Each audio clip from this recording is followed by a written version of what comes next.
There are a lot of kids here.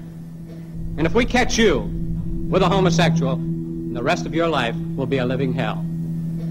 And you will be caught.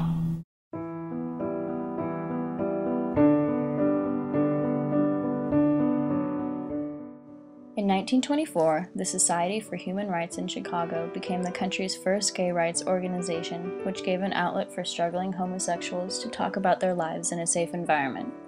In the 1940s, the gay scene flourished in designated gay bars where they felt comfortable being themselves without being harassed. By the 50s, in November, a small group of men from Los Angeles, California, formed a group led by Harry Hay and Chuck Rowland called the Mattachine Society. Soon to follow and join them in 1955 were the Daughters of Bilitis, led by Del Martin and Phyllis Lyon. These two groups established groundbreaking chapters in social justice in many cities, as well as publishing magazines that seemed to give hope to their readers.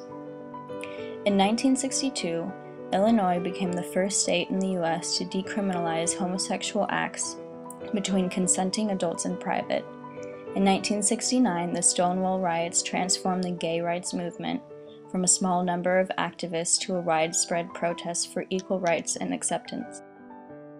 On Friday evening, June 27, 1969, a swarm of police officers in New York City raided a Greenwich Village gay bar called the Stonewall Inn.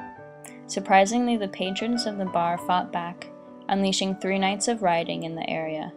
Slogans began to appear on buildings saying "Gay Power," and almost overnight, a massive gay liberations movement was born.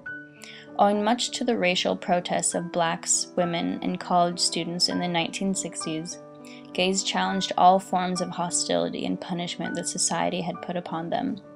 Choosing to come out of the closet and publicly proclaim their identity, they ushered in a new social change movement that has grown substantially.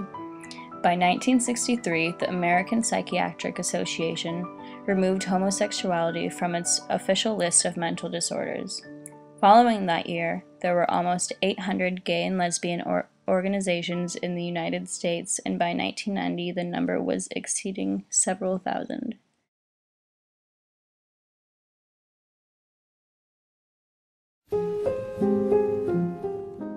Harvey Bernard Milk was born in Woodmere, New York on May 22, 1930. He attended New York State Teachers College at Albany and earned a degree in mathematics. He was described as a man's man. Nobody assumed that he was gay. On November 8, 1977, Milk was elected to the Board of Supervisors for District 5 in his 4th run for elected office. He was the first openly gay man elected to public office in the United States. On June 25, 1978, he rode in the Gay Freedom Day Parade, urging bystanders and television viewers to come out to their families, friends, and co-workers. Yet Harvey himself never came out to his parents. Then, tragically, on November 27, 1978, Dan White assassinated Harvey Milk and Mayor George Moscone at City Hall. Later that night, more than 30,000 people peacefully marched from Castro to City Hall and held a candlelit vigil. The dreams in which I'm dying are the best I've ever had. I find it hard to tell you, I find it hard to take. When people run in circles, it's a very, very bad. As president of the board, as president of the Board of Supervisors, it's my duty to make this announcement. Both Mayor Moscone and Supervisor Harvey Milk have been shot and killed.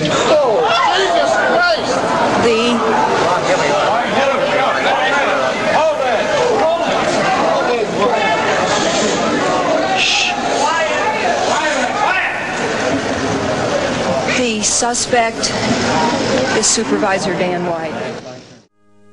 This is to be played only in the event of my death by assassination. I fully realize that a person who stands for what I stand for, an activist, gay activist, becomes the target or the potential target for somebody who is insecure, terrified, afraid, or very disturbed themselves.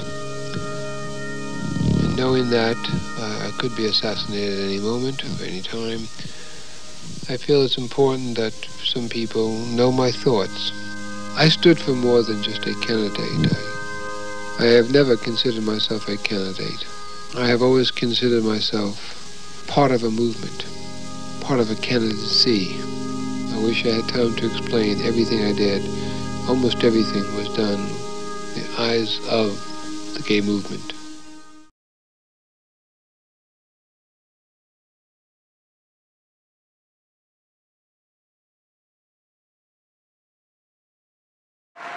For even as we face extraordinary challenges as a nation, we cannot and we will not put aside issues of basic equality. When you look back on these years, you will see a time in which we put a stop to discrimination against gays and lesbians, whether in the office or on the battlefield. You will see a time in which we as a nation finally recognize relationships between two men or two women as just as real and admirable as relationships between a man and a woman. You will see a nation that's valuing and cherishing these families as we build a more perfect union. A union in which gay Americans are an important part. I am committed to these goals, and my administration will continue fighting to achieve them. Together, we will have moved closer to that day when no one has to be afraid to be gay in America. When no one has to fear walking down the street holding the hand of the person they love. But far more work to do. We're pushing hard to pass an inclusive employee non-discrimination bill. Nobody in America should be fired because they're gay, despite doing a great job in meeting their responsibilities. It's not fair, it's not right. We're going to put a stop to it. That can transcend old attitudes and worn divides. Can we embrace our differences and look to the hopes and dreams that we share? Will we uphold the ideals on which this nation was founded, that all of us are equal, that all of us deserve the same opportunity to live our lives freely and pursue our chance at happiness? I believe we can. I believe we will. And that's why I support ensuring that committed gay couples have the same rights and responsibilities afforded to any married couple in this country. I believe strongly in stopping laws designed to take rights away and passing laws that extend equal rights to gay couples. It's about our capacity to love and commit to one another. It's about whether or not we value as a society that love and commitment. It's about our common humanity and our willingness to walk in someone else's shoes. To imagine losing a job not because of your performance at work, but because of your relationship at home. To imagine worrying about a spouse in the hospital with the added fear that you'll have to produce a legal document just to comfort the person you love. To imagine the pain of losing a partner of decades and then discovering that the law treats you like a stranger.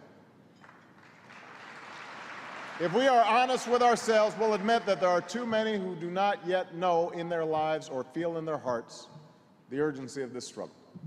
And that's why I continue to speak about the importance of equality for LGBT families. That's the story of America, of ordinary citizens organizing, agitating, and advocating for change, of hope stronger than hate, of love more powerful than any insult or injury, of Americans fighting to build for themselves and their families a nation in which no one is a second-class citizen, in which no one is denied their basic rights, in which all of us are free to live and love as we see fit.